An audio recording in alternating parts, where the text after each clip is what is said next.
Assalamu alaikum. You feel this fire burning inside you, a desire that rises, intensifies and consumes you, pushing you into a battle against yourself. And yet, no one sees it. You face this ordeal alone, an inner struggle that few truly understand.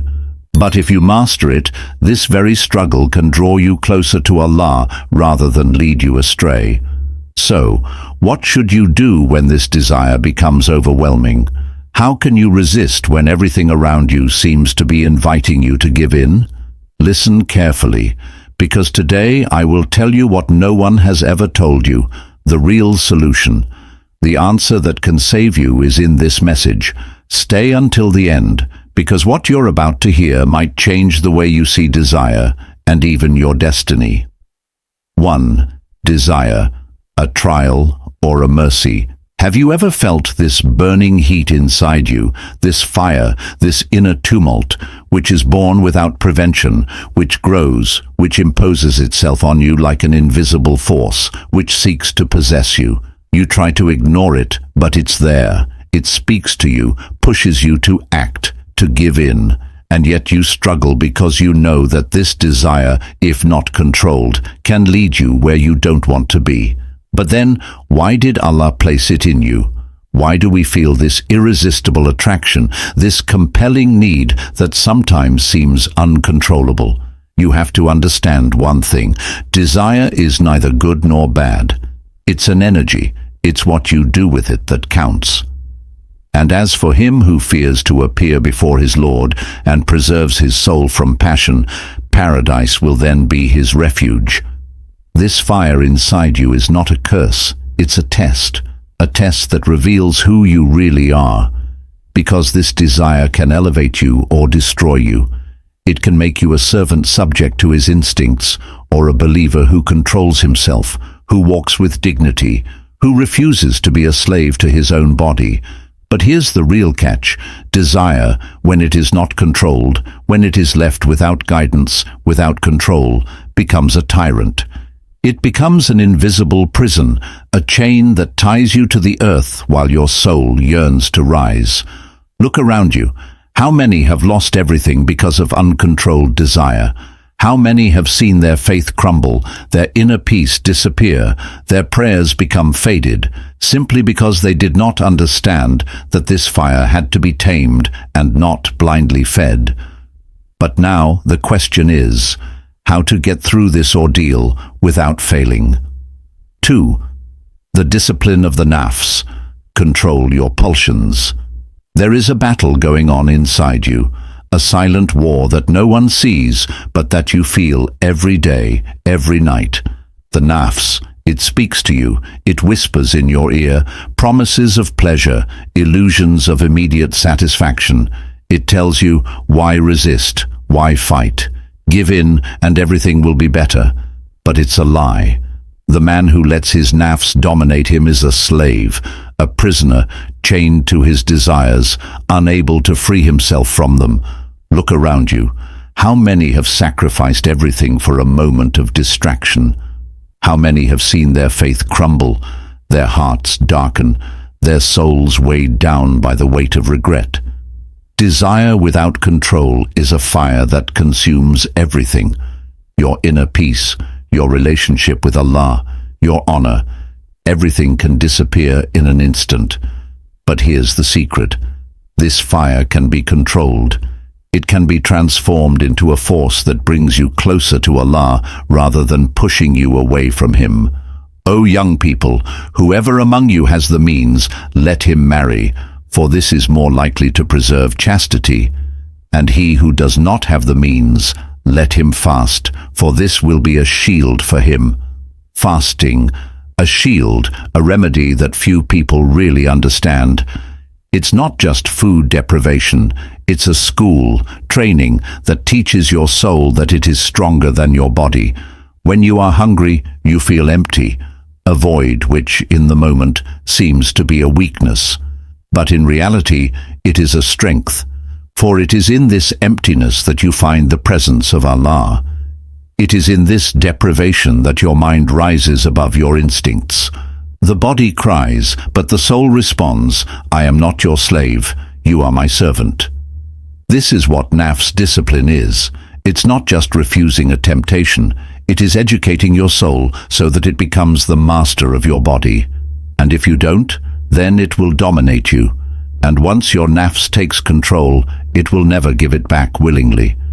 So, how do you gain the upper hand before it's too late? 3. The environment, a key to success.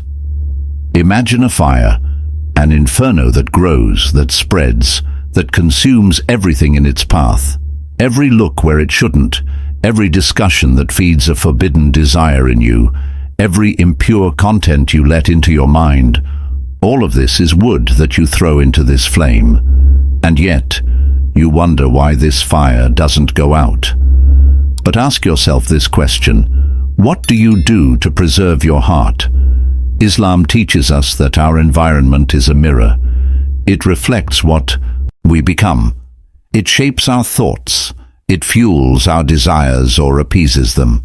Look around you. Who do you frequently meet? What words resonate in your daily life? What do you listen to? Does it nourish your soul or consume it? What you listen to, what you read, what you watch, all of this shapes your heart, and a sick heart no longer has the strength to resist. The man follows the religion of his close friend. Let each of you therefore consider who he takes as a friend. Do you want to control your desires? Do you want to find inner peace? Then look at what's around you. The fire doesn't go out as long as you keep feeding it. Temptations don't disappear if you let them enter your home, your mind, your thoughts. Change your environment, and you change your inner state. Walk away from what fuels your desire. Cut off what separates you from Allah. Don't let anything into your heart that makes it weak anymore. Surround yourself with those who remind you of your essence, brothers and sisters who are walking in the same direction as you. Fill your mind with light before it is consumed by darkness. Every step you take away from temptation is a step you take toward Allah. But now, ask yourself, are you going to take this step? 4. The solution. Find the legitimate exit. You struggle. You resist. Every day you fight against this inner fire, against these impulses that seek to drag you away. But listen to me carefully. Allah has not left you without a way out. He knows your nature. He knows what you feel, what you are going through. And He has made a way for you, a path of honor, a path of purity, marriage, a sacred union, divine protection, not a simple formality, nor a compromise with society, but a refuge, a fortress against temptation. And marry the single among you and the good among your slaves, both male and female. If they are needy, Allah will make them rich by His grace, because Allah is immense and omniscient. Marriage is not a burden, but an answer, a response to this inner struggle, a response to trials of the heart and body. But maybe you say to yourself, what if I'm not ready? What if I haven't found the right person yet? So know this, Allah has also given you other weapons. If it's not time yet, do not remain vulnerable. Strengthen yourself with what Allah has already granted you, fasting to purify. Discipline your desires, elevate your soul. Fast to purify your body and tame your desires. Pray to calm your heart and seek in Allah the strength to remain patient. Distance yourself from temptations so you do not fuel a fire you do not wish to see grow. Patience, because every moment of restraint lifts your soul. He who fights sincerely for Allah never fights in vain. Victory is not easy. It lies in mastery, in endurance, in the sincere effort to draw closer to the Lord.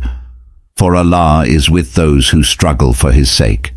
Are you ready to follow the path He has prepared for you? The ultimate reward, paradise, in exchange for your patience. There are battles unseen by the world, silent struggles that only your heart knows. Maybe this weight is exhausting you. Maybe you sometimes wonder if it's truly worth it, if this patience, this resistance, this inner pain has meaning. But listen carefully. Allah sees your struggle.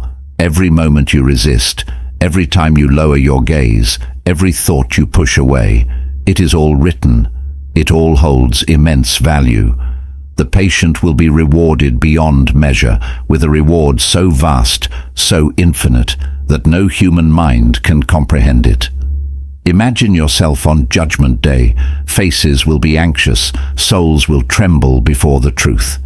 And you who fought, who resisted, who chose Allah over fleeting desires, you who could have given in, but instead remained steadfast. On that day, a voice will call your name. A voice that will remind you of every moment you fought your nafs for the love of Allah. And in that moment, paradise will be promised to you. He who guarantees me what is between his jaws, his tongue, and what is between his legs, his chastity, I guarantee him paradise. Paradise, the home of the pure, the refuge of those who remained patient, the reward of those who transformed their desires into light. This fire within you, it is not meant to burn you. It must enlighten you. It is proof that you are capable of rising above your impulses, because true victory is not in giving in, it is in holding firm. Now, tell me, are you willing to trade temporary temptation for an eternity of joy? You still feel that fire, but now you know, it is not here to destroy you. You can control this desire, you can win this battle, and your patience, it can become your light and your eternal reward. Now I want to hear from you. Have you ever faced this fire? How do you guard your faith and control your desires?